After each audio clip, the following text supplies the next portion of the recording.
Kung nag-ano ka nakatagal ng stroke na Wala po, August 11. ang problem, yung kalahating katawan mo, yung left side, siya yung tinamaan. Opo. Ang ngayon, ang problema, hindi mo na igagalaw. Hindi po may galaw. Ay, hindi mo na igagalaw. Hindi po. Alin dyan? Itong kaliwa. Kaliwang? Kamay at paa, hindi. Kamay pa. Hindi po. Sige, try mo lang ngayon. Sige. Wala po. Wala do. Pero may pakiramdam po to.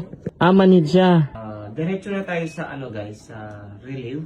No, ang goal natin is mapagalaw yung kanyang paa. Any sensation? Ginaganon lang. So at least may nararamdaman ka na konti na kahit pa ano.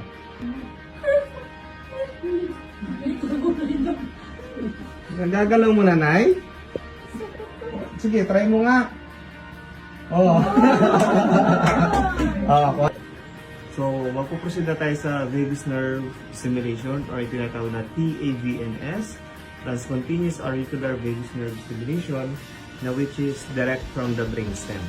So, in short, summarize, tutulungan niya na ma-boost yung neuroplasticity para mas makagawa ng panibagong connection papunta sa brain para mas mabilis yung recovery sa movement. Mag-start na tayo, level 2 muna tayo.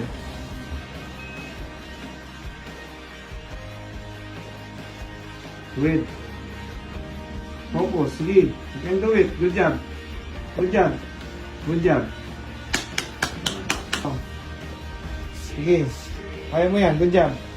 Good job. Good job. Good job. Good job. Very good. Very good. Abi. Nagagawa pa niya yan? Dati?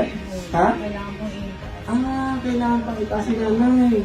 isa yung Sa inyo yung pwersa. Pero kayo, sa tingin mo, lumakas po kayo sa therapy? Lumakas ka? Sige nga. Aba!